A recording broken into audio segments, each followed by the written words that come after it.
नमस्कार, सी न्यूज़ भारत देख रहे हैं आप। मैं हूं अखिलेश पांडे। वक्त हो चुका है न्यूज़ बुलेटिन का। खबरों के इस बुलेटिन की हम शुरुआत करेंगे गरियाबंद की खबर से, जहां स्कूल भवन में जर्जर अर्हता से परेशान हैं छात्र छात्राएं। शिकायत पर भी नहीं दिया जा रहा है कोई ध्यान। फिर देखेंगे कि कैसे और कहां के एसडीएम ने बताई वायरल वीडियो की पूरी सच्चाई। और साथ ही बात करेंगे रीवा की, जहां जावरा के पिपलूदा रोड पर एक लोडिंग वाहन में युवक ने की 50,000 रुपए की चोरी, और चोरी की पूरी वारदात सीसीटीवी कैमरे में हुई कैद। और भी तमाम खबरों पर आई विस्तार से करते हैं चर्चा। मामला बदायूं के उजानी कोतवाली इलाके का है। यहाँ की रहने वाली नाबालिग लड़की का अपने पड़ोस के मनोज नाम के युवक से प्रेम प्रसंग हो गया और दोनों में अवैध संबंध बन गए। लड़की मनोज पर शादी का दबाव बनाने लगी, लेकिन मनोज ने उससे शादी नहीं की। इससे नाराज होकर लड़की जहर की शीशी लेकर जंगल में गई और मनोज को भी बुला लिया। लड़की ने शीशी फेंक दी, लेकिन लड़की पर प्यार का भूत सवार था। उसने मनोज के गले में पड़े मफलर से उसका गला दबाना चाहा, तो मनोज ने खुद को उससे बचाते हुए उसी मफलर से उसका गला दबाकर हत्या कर दी। पुलिस टीम ने आरोपी को गिरफ्तार कर उसको जेल भेज दिया है। सर, हत्या का खुलासा किया है, क्या है पूरा? जनपद बदायूं के थाना उजानी अंतर्गत एक झाल में अपने ही घर से 200 मीटर पर एक बालिका की लाश मिली थी, जिससे लाश के बाद इसने थाना उजानी पर बनाम अज्ञात हत्या का अभियोग पंजीकृत कराया गया। इसकी थाना उजानी पुलिस तथा हमारी एसओजी की टीम ने क्षेत्राधिकारी और एसपी के नेतृत्व में सघन विवेचना की, और विवेचना के दौरान आज ये खुलासा हुआ कि उनका ही पड़ोसी एक लड़का था, मोहित नाम का, जिससे उसके प्रेम संबंध थे। और ये लड़की जिस दिन घटना हुई है उस दिन उसको मिलने के लिए दोनों लोग एक स्थान पर गए जहाँ पे डेड बॉडी मिली थी, और वहाँ पे एक शीशी भी बरामद हुई थी। वो शीशी दिखाने के लिए गई थी कि हमसे शादी करो, नहीं तो हम जहर खा लेंगे। जब उसके इस आवेदन को उसने सुना तो उसने अपने मफलर से उसके गले में डाल करके उसको स्ट्रैंगुलेट कर दिया और उसकी हत्या कर दी। और सघन विवेचना करके साक्ष्यों के आधार पर मोहित की गिरफ्तारी की गई, और गिरफ्तारी के बाद इन्होंने अपना जुर्म कबूल किया, वो स्थान दिखाया और उससे संबंधित चीज़ों की बरामदगी कराई है। इसमें इन्वेस्टिगेशन करके आगे की कार्रवाई की जा रही है। ये बहुत ही अंधकार और नया मामला था, जिसका निवारण बड़े अच्छे ढंग से पुलिस ने विवेचना करके किया है। पुलिस को उत्साहवर्धन के लिए मेरी तरफ से 10,000 रुपये पारितोषिक दिए गए। बदायूं से सी न्यूज़ संवाददाता ओमवीर सिंह राठौर की रिपोर्ट। बीजापुर जिले के टेकल गुड़ियाम नक्सली हमला मामले में नेशनल इन्वेस्टिगेशन एजेंसी ने जगदलपुर की विशेष अदालत के समक्ष चार्जशीट दाखिल कर दी है। 3 अप्रैल 2021 को हुए नक्सली हमले में 22 जवान शहीद हो गए थे। एनआईए द्वारा जारी प्रेस नोट में सब कुछ विस्तार से बताया गया है। छत्तीसगढ़ से सी न्यूज़ संवाददाता जसकेतन सेठिया की रिपोर्ट। गरियाबंद जिले के छुरा ब्लॉक में स्थित नागझर प्राइमरी स्कूल भवन के अहर्ता बीते कई सालों से जर्जर अवस्था में है। स्थानीय ग्रामीण स्कूल भवन के अहर्ता जीर्णोद्वार के लिए लगातार प्रशासन से गुहार लगा चुका है। बावजूद इसके अब तक स्कूल भवन अहर्ता जीर्णोद्वार के लिए कोई प्रयास नहीं हो सका है। जिले के छुरा ब्लॉक ग्राम नाइगर में प्राइमरी स्कूल कक्षाएं संचालित होती हैं। ग्रामीणों से मिली जानकारी के अनुसार स्कूल भवन अहर्ता बीते 8 सालों से जर्जर अवस्था में है। स्कूल में सर मेन तो वही आहता है, हमारा आहता एकदम जर्जर हो गया है। हमेशा खतरा रहता है सर दुर्घटना का। आहता बहुत जरूरी है। पानी के संबंध में क्या बोले? पानी सर पानी है, हाँ। मगर पानी का आप स्वाद पी के देखेंगे ना तो थोड़ा कड़वापन है पानी में। क्या है कि लेवल डाउन हो जाता है सर गर्मी के दिनों में। लगभग जानकारी दी हो। पानी की समस्या के बारे में अपना प्रस्ताव बना के दिए हैं सर। पंचायत को पता है कि यहाँ का पानी खराब है और लेवल डाउन हो जाता है। अब लेवल के बारे में तो कुछ नहीं कर सकते। पिछले साल उसमें 2 पाइप डाले हैं पंचायत वाले। यार जो सेंटेक्स क्यों लगाया? और सेंटेक्स अब सर ये जो शौचालय बनाया है ना वो पंचायत के माध्यम से बना है सर। अब हमको तो पता ही नहीं कि उसमें क्या क्या एड है, क्या नाम आना आपका? चाहिए इसको। क्या नाम आपका? मेरा नाम छनुराम विश्वकर्मा है सर। कौन सा स्कूल पदस्थ? ये शासकीय प्राथमिक शाला नागझर में। हाँ, हाथा की समस्या के बारे में तो कई बार हम लोग उच्च कार्यालय को हम अवगत भी करा चुके हैं, लेकिन अभी केवल जो हम लोगों के पास जो अहाता निर्माण का वो सबसे मेन समस्या है, क्योंकि अभी आप जैसे देखे हैं कि उस हिसाब से ना यहाँ गिरने के हो गए हैं, मतलब वो गिरने लायक हो गया है वो, और इसका मतलब ना निर्माण कराना बहुत ज़रूरी हो गया, क्योंकि छोटे छोटे बच्चे भी, आंगनबाड़ी भी सामने है, ताकि कोई अनुचित घटना ना घट सके। चीज़ है। अब पानी की सुविधा में एक बोर बस है सर। हाँ, सिंटेक्स नहीं लगाया बोर आपने? नहीं, सिंटेक्स नहीं लगाया सर यहाँ। और बोर के माध्यम से ना, जैसे कि शौचालय है, शौचालय में भी ना और रहना चाहिए, जो व्यवस्था है पानी का वो नहीं है। वो क्या है, बार बार जैसे कि बच्चे लोगों को मतलब बोर के माध्यम से मतलब वहाँ तक ले जाना पड़ता है, जैसे शौचालय जाना होता है तो वही क्यों बोले इसके लिए? सचिव सरपंच को बोले हैं सर, और वो लोग भी अपने हिसाब से जन दर्शन के में मतलब भी गए थे वो बाउंड्री वाल के लिए, हाँ। और उसके पास संबंधित का लेटर भी आया है, उसके बाद वही बेहतर बता सकते हैं सर इस संबंध में। और पानी की सुविधा तो अभी जो बोरवेल लगाया सब उसी सौजन्य से लगा है, लेकिन जो शौचालय में लगना चाहिए वो सुविधा नहीं है सर यहाँ। आपका? मैं केशव से कौन सा पद? सहायक शिक्षक शासकीय। गरियाबंद से सीनियर संवाददाता मनोज गोस्वामी की रिपोर्ट।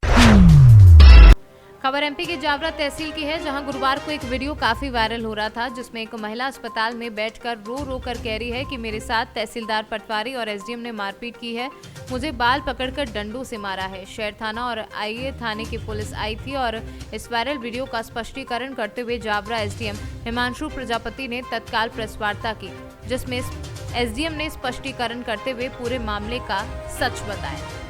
गाड़ी में लाके देखो नंबर इतने तो बात आंकी के माने जमल फालतू का आंकी माने जैसे कि फिर चल रहा वो भी जब ना आंकी माने पुलिस 8 10 15 रिसे पुलिस वाला आ गया, हमारी लड़की थी मोबाइल खोली तो पुलिस से मोबाइल खोली तो हमारी लड़की थी। एक बोरदा में सर्वे नंबर है 145 144, तो उसमें जो भूमि स्वामी हैं, जो हमारे रेवेन्यू रिकॉर्ड में दर्ज है, वो पहले से कई वर्षों से खेती करते आ रहे थे। पिछले 2 साल से वो भूमि पड़त पड़ी हुई है, क्योंकि ये जो एक फैमिली है वो उनको हाँकने नहीं दे रही है खेत, और उनको क्लेम कर रही हैं कि उनका खेत है वो, और जो उनके पूर्वजों द्वारा वहाँ पे खेती की जाती थी। बट जो रेवेन्यू रिकॉर्ड है उसमें नाम उन्हीं का ही दर्ज है, और पहले से जो ये हैं वो खेती करते आ रहे थे। तो उसके बाद उनका हमारे यहाँ 145 सेक्शन 145 सीआरपीसी में केस दर्ज हुआ था, जिसके बाद वो आवेदन खारिज हुआ था। और उसके बाद ये जो है हमारे यहाँ जन सुनवाई में भी आए थे पिछले वीक, और इस वीक भी वो जन सुनवाई में है, क्योंकि हमने उन्हें बोला था एक बारी हाँकने के लिए, तो वो बार बार जो है महिलाएं आगे आ जाती थी और उनको खेत हाँकने नहीं देती थी। जो रेवेन्यू रिकॉर्ड है उसके अनुसार जो जन सुनवाई में जो आवेदक थे उन्हीं के नाम ही भूमि दर्ज है, और वर्तमान में जो खेत था वो पड़ा हुआ था, किसी का कब्जा नहीं था, इसलिए जब भी वो जाते थे तो महिलाएं झगड़ा करती थी। और जन सुनवाई में जो प्राप्त आवेदन था उसके आधार पर टीम आज गठित की गई थी, चूँकि वो बार बार आके झगड़ा करती थी, तो उसमें पुलिस बल का भी सहयोग मांगा गया था, जिसके तारतम्य में आज कब्जा दिलाने गए थे। तो वहाँ पे भी जब कब्जा दिलाने गए तो वो ट्रैक्टर के सामने वो लेट गई और मना करने लगी। तो उसके बाद महिला जो पुलिस है वो जो भी हमारी लेडी कांस्टेबल मौजूद थी और महिला पटवारी भी थी, तो उन्होंने उनको पकड़ के और उनको किनारे कर दिया। और हम लोगों ने जो हमारा जो भूमि स्वामी है, जो हमारे रेवेन्यू रिकॉर्ड में जो दर्ज हैं जो भूमि स्वामी, उनको हम लोगों ने अलाउ किया कि वो अपने जो ज़मीन है वो हाँक सकते। रतलाम से सीनियर संवाददाता हुसैन खान की रिपोर्ट। खबर एमपी के रतलाम जिले की तहसील जावरा के पिपलौदा रोड पर जियो मार्ट कंपनी के कर्मचारी लोडिंग वाहन से कलेक्शन पर अपना सामान दे रही थी, तभी ड्राइवर सीट के पास रखे हुए बैग से 50,000 रुपए चोरी हो गए। जब बैग में पैसा देखा गया तो उसमें 50,000 रुपए का कम दिखाई दिया। वहीं पास में लगी दुकान पर जाकर सीसीटीवी वीडियो चेक किया तो पता चला कि एक युवक वाहन के पास पहले ही रेकी कर रहा था, जिसके बाद वह वाहन के कांच को खुला देकर पैसों पर हाथ साफ कर गया। युवक बहुत ही सावधानी के साथ वाहन के अंदर बैग से 50,000 रुपए निकाल कर ले गया। ये पिपलौदा रोड चौपाटी के पास की घटना है और कल की घटना है। और फरियादी ये महेंद्र पिता ईश्वर राजपूत आज आए हैं अपने पास में।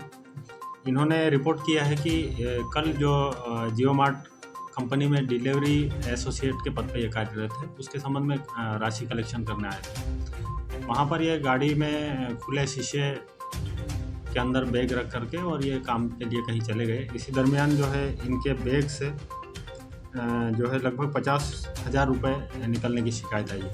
इस पर से इसकी रिपोर्ट लिख करके और कार्रवाई कर रहे हैं। रतलाम से सीनू संवाददाता हुसैन खान की रिपोर्ट। बुलंदशहर में कोरोना के नए वेरिएंट से लड़ने को बुलंदशहर है तैयार। सीएमओ डॉक्टर विनय सिंह बोले, बुलंदशहर के 15 हॉस्पिटल में है ऑक्सीजन प्लांट, 14 प्राइवेट प्लांट, पर्याप्त बेड्स की है व्यवस्था। एक L1 और L2 श्रेणी के कोविड अस्पताल है तैयार। कोरोना केस मिलने पर जीनोम टेस्टिंग को निर्धारित लैब भेजे जाएंगे। सीएमओ ने लोगों से कोरोना गाइडलाइन का पालन करने की भी अपील की। हमारे जनपद में 14 सरकारी अस्पतालों में ऑक्सीजन प्लांट्स हैं और एक प्राइवेट हॉस्पिटल में भी ऑक्सीजन प्लांट है। जो हमारे जो कर्मचारी हैं उनको ऑक्सीजन प्लांट को ऑपरेट करने की प्रशिक्षण दिया गया है और वो उसको नियमित रूप से रोजाना चलाते हैं, उसकी उनकी फंक्शनैलिटी चेक करते हैं। सभी ऑक्सीजन प्लांट्स पे जनरेटर की भी व्यवस्था है कि अगर किसी वजह से बिजली की आपूर्ति नहीं होती है तो जनरेटर के द्वारा हम उनको चला सकते हैं। कोरोना के लिए हमने 5 डेडिकेटेड अस्पताल बना रखे हैं, इनमें से कि एक L2 श्रेणी का है और 4 अस्पताल L1+ श्रेणी के हैं, जिसमें कि पर्याप्त मात्रा में हमारे पास बेड उपलब्ध है। किसी भी परिस्थिति को हम के लिए भी हम तैयार हैं। बाकी जिस तरह से पहले हमने कोरोना में अपना काम किया था, टेस्टिंग और ट्रैक करके उनको और ट्रीट करके, और साथ ही वैक्सीनेशन के साथ साथ हम बाकी प्रिकॉशंस के लिए हम पूरी जनता से अपील करेंगे। कोरोना के जो प्रिकॉशंस हैं उनको अपनाते रहें, जैसे कि मास्क पहने, दूरी बना के रखें और लगातार निरंतर हाथ धोते रहें या सैनिटाइजर का उपयोग। अभी ऐसा है कि जो हमारे कोरोना पॉजिटिव आएंगे उनको हम जीनोम सीक्वेंसिंग के लिए कंफर्म करने के लिए कौन सा वेरिएंट है इसको पर्टिकुलर किसी लैब में भेजेंगे, जो हमें डेजिग्नेट होगी जल्दी ही कि हमें बुलंदशहर से कहाँ पर भेजना है। तो जैसे ही हमको पता चलेगा एक दो दिन में, तो हम जो भी हमारे पॉजिटिव केसेस आएंगे उनको जीनोम सीक्वेंसिंग के लिए उनके सैंपल देंगे। बुलंदशहर से सीनियर संवाददाता नितिन सिंह राजपूत की रिपोर्ट। चीन के साथ कई अन्य देश में है कोरोना एक बार फिर से अपना कहर बरपा रहा है, जिसे देखते हुए भारत ने भी कोरोना से निपटने के लिए तैयारी शुरू कर दी है और गाइडलाइन भी जारी कर दी है और सभी को सोशल डिस्टेंसिंग और मास्क पहनना अनिवार्य कर दिया है। तो वहीं उत्तर प्रदेश में योगी सरकार ने भी गाइडलाइन जारी करते हुए अस्पतालों को सख्त निर्देश भी दिया है। कोविड संबंधित सभी उपकरण अस्पताल में पूरी मात्रा में रखे जाएं और समय रहते कोरोना से निपटा जा सके। तो वहीं देवरिया जनपद के महर्षि देवराहा बाबा मेडिकल कॉलेज के प्रभारी CMS डॉक्टर HK मिश्रा ने बताया कि कोरोना से बचाव के लिए सोशल डिस्टेंसिंग, सैनिटाइजर और मास्क सबसे महत्वपूर्ण हथियार है, जिसका पालन करने से कोरोना पर कहीं न कहीं काबू पाया जा सकता है। कोरोना के लिए जारी गाइडलाइन के निर्देशानुसार हम लोगों ने मरीजों को सेंसिटाइज करने के लिए अपने चिकित्सालय परिसर में कार्यरत कर्मचारियों, चिकित्सा अधिकारियों, फैकल्टी के सभी लोगों से अनुरोध किया है कि वो इसकी जन जागृति के बारे में बताएं। साथ में ही यहाँ पर 30 बेड का एक वार्ड तैयार किया गया है, जो ICU मरीजों के लिए ही रहेगा। RT-PCR के बाद से भी एक नया टेस्ट आया है जीनोम सीक्वेंसिंग, क्या इसकी सुविधा है? नहीं, यहाँ पे जीनोम सीक्वेंसिंग की भी सुविधा नहीं है। RT-PCR एंटीजन टेस्टिंग की सुविधा है। उसके लक्षण क्या है लोगों के बीच में? ये वेरिएंट वही है, इसमें लक्षण उतने ज़्यादा शुरू के समय में नहीं आ रहे हैं। इसमें दर्द का कंप्लेन ज़्यादा है और जांच करने पे पता चल रहा कमजोरी का। उसका बचाव तो क्या है? वही जो सोशल डिस्टेंसिंग, मास्क लगाना, हाथ का बार बार सैनिटाइज करना, दूरी बना के रहना, भीड़ वाली जगह पे अनावश्यक न घूमना। देवरिया से सीनियर संवाददाता ज्ञानेंद्र नाथ मिश्रा की रिपोर्ट। कुशीनगर जिले के सुकरौली विकासखंड में बाल विकास परियोजना कार्यालय की महिला सुपरवाइजर द्वारा पैसे लेने का वीडियो वायरल हुआ था। वीडियो अगस्त माह का बताया जा रहा है, जिसमें तिरंगा के नाम पर आंगनबाड़ी कार्यकर्तियों द्वारा ये पैसे जमा कराए जा रहे थे, जिसके वायरल होने के बाद डीएम ने आरोपी सुपरवाइजर को सेवा समाप्ति की कार्यवाही के निर्देश दिए थे। हो रहा है, सुपरवाइजर को आप कुछ पैसा दे रही हैं, कैसा पैसा है, क्या नहीं सर, मैं तो सुपरवाइजर को कभी पैसा नहीं देती हूँ। मैं खदान का एक भी पैसा सुपरवाइजर को नहीं देती हूँ, क्योंकि हम अब सच्चाई ईमानदारी से अपने गांव में वितरण करती हूँ और प्रधान द्वारा मेरा वितरण कराया जाता है, इसीलिए हम एक पैसा नहीं देती हूँ। और एक झंडा मिला था हम लोग को 15 अगस्त को, तो उसी का पैसा हम लोग को 100 रुपया लगा था, जो मैडम को बस में हम दी थी। उसके बाद कोई पैसा नहीं, एक पैसा नहीं दी है।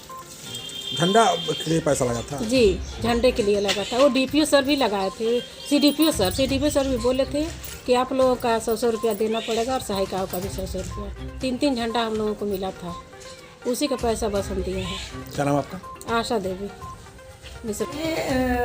पैसा जो है वो मैं CDPO कयूम सर के आदेशानुसार झंडे का पैसा ले रही थी, लेकिन SDM साहब के सामने मैं थोड़ा सा बहुत घबरा गई थी, तो इसलिए मैं जो सहायिका है उसको मैं कुछ पैसा भी उधार दी थी, तो मैं उधार वाला मैटर लिख के आई हूँ, झंडे वाला मैटर मैं नहीं उनको बता पाई, तो इसके लिए। नहीं, मैंने झंडा तो निःशुल्क बांटना था, फिर पैसा आप कहाँ ले रहे थे? वो आदेश हुआ था। किसने आदेश दिया था? CDPO सर ने। कुशीनगर से सी न्यूज संवाददाता सत्यनारायण चौरसिया की रिपोर्ट।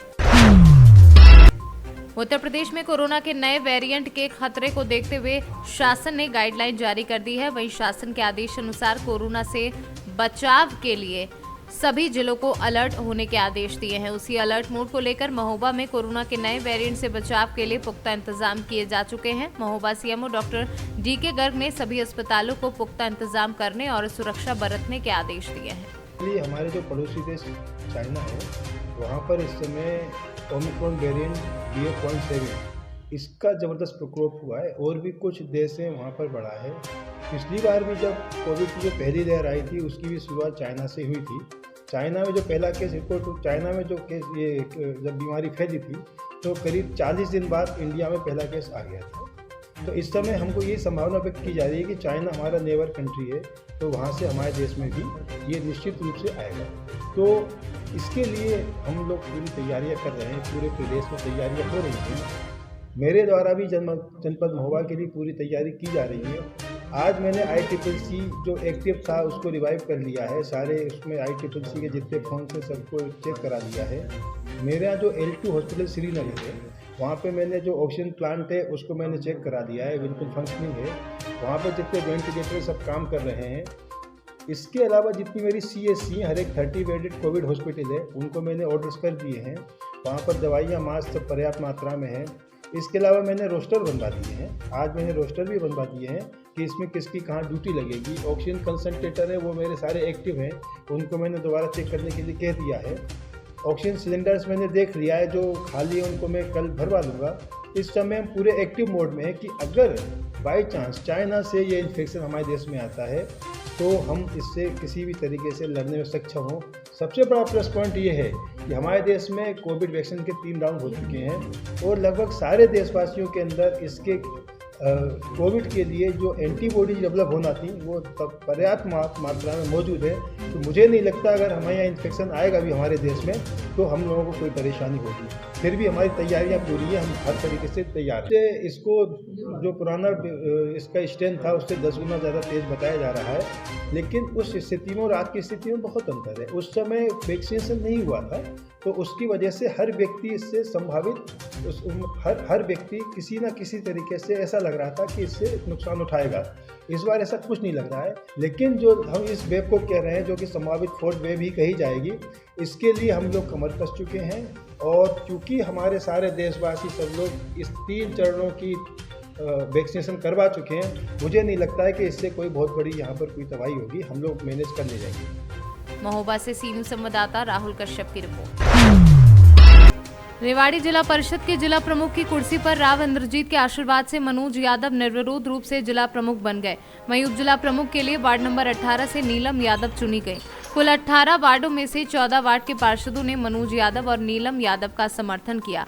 किसी और पार्षद ने प्रधानी का नामांकन नहीं करने से दोनों के राह में कोई रुकावट नहीं आई। जीत हासिल करने के बाद जिला प्रमुख और प्रमुख सहित सभी पार्षद राव के सिपलहसार सुनील मूसेपुर के निवास पर पहुंचे और उन्हें साथ लेकर रामपुरा हाउस में आरती राव व कैबिनेट मंत्री डॉक्टर बनवारी लाल का आशीर्वाद लिया और आरती राव ने नवगठित जिला परिषद को शुभकामनाएं देते हुए सभी पार्षदों को बधाई दी।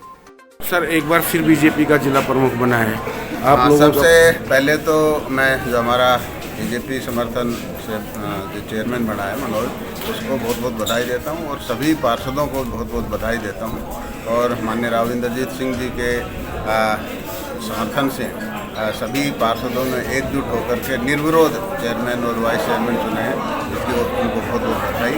और भारतीय जनता पार्टी का जिस तरह से पूरे प्रदेश के अंदर पिछले 8 साल के अंदर जो विकास कार्य हुए हैं उन्हीं को ध्यान में रखते हुए लोगों ने भारतीय जनता पार्टी में विश्वास जताया है और माननीय इंद्रजीत सिंह में विश्वास जताया है। सर निर्वाचित जो परिषद है उसके लिए कोई संदेश अपील? मैं सभी पार्षदों को यही कहूँगा कि भाई जनता ने उनको चुना है और जनता को उनसे बहुत आशाएं हैं, तो उनकी आशाओं को खरा उतरे और पूरी मेहनत करें और विकास कार्य करवाएं। जिला प्रमुख बने हैं। हाँ जी। और सभी ने निर्विरोध समर्थन किया है, क्या कहेंगे? जी मैं सभी को बधाई दूंगी। हमारे जो नए चेयरमैन बने हैं मनोज जी, वाइस चेयरमैन बनी हैं, दोनों को मैं बहुत बहुत बधाई और सारे पार्षदों को देती हूँ कि एक वन साइडेड इलेक्शन हो गया, इलेक्शन की ज़रूरत नहीं पड़ी, वन साइडेड चुनाव हो गया। तो और मैं यही कहना चाहूँगी कि सब को साथ लेके और सबको आगे लेके बढ़े बस। रेवाड़ी से सीनू संवाददाता चैन सिंह की रिपोर्ट। फिलहाल के लिए इस न्यूज़ बुलेटिन में इतना ही। देश दुनिया की तमाम खबरों के लिए देखते रहें सी न्यूज़ भारत। हर खबर आपके साथ, आपके हाथ।